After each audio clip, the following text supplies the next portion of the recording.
Breaking news yet again here. ISIS leader Abu Bakr al-Baghdadi reemerging 11 months after the Russians claimed he was killed in an airstrike. Al-Baghdadi calling for new attacks against the West and referencing North Korea's threats against the U.S. and Japan, which may be an indication about a time reference. And the Pentagon tells us they're examining that tape now. A retired four-star General Jack Keane, Fox News military analyst and former Vice Chief of Staff of the U.S. Army. Sir, how are you? And welcome back here.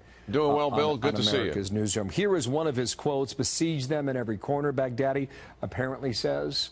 The Christians and the Kurdish infidels are too despicable and disgraceful to stand against you. When their Crusader Air Force were absent for 1 hour, soldiers of Islam and supporters of the Caliphate everywhere, intensify your hits and target the infidels' media centers. It goes on for like 35 minutes. His big point: he's trying to tell his fighters that America and Europe and Russia feel threatened and terrorized by their actions.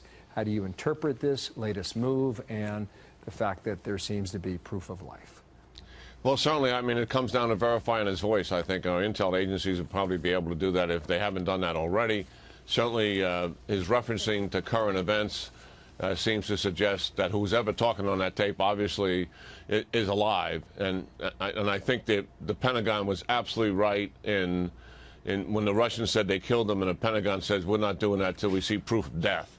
And we never had proof of death. So now it seems we have proof of life. And I think what he's trying to do is he knows Raqqa's going to fall pretty soon. By the way, he and his leaders have left Raqqa, the city in northern Syria that we're attacking, which was their safe haven, and they have fled to the southeastern part of the Euphrates River Valley, south of a town called Deir Zor, and that's where he and his leaders are spread out in a number of villages there. Likely, don't know for certain, but that's kind of where they are. And I think, you know, he's trying to inspire and motivate the leaders that are out there. And listen, since 2014, they have attacked NATO countries 38 times.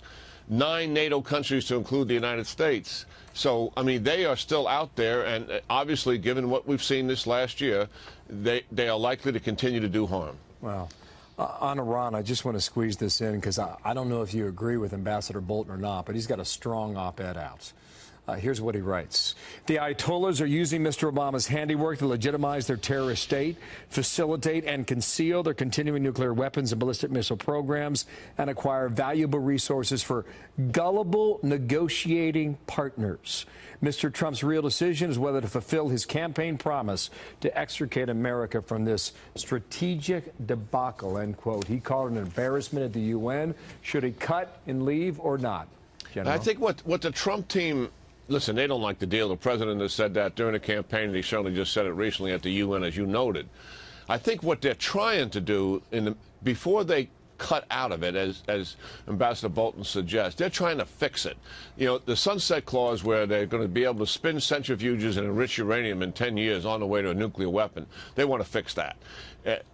I think it's unlikely to be able to get it fixed, but they're going to try. The second thing is they want access to the military bases that are now closed off, and Ambassador Bolton talks about that, because that's likely where the secret stuff is going on. We know the Iranians have always cheated. We know they're cheating right now, despite what the IAEA is saying, because it's going on in places they don't have access to. And I think if they can't accomplish those fixes, they'll likely walk. Wow. Thank you, General. To be picked up another day, Jack Keane there live in Washington.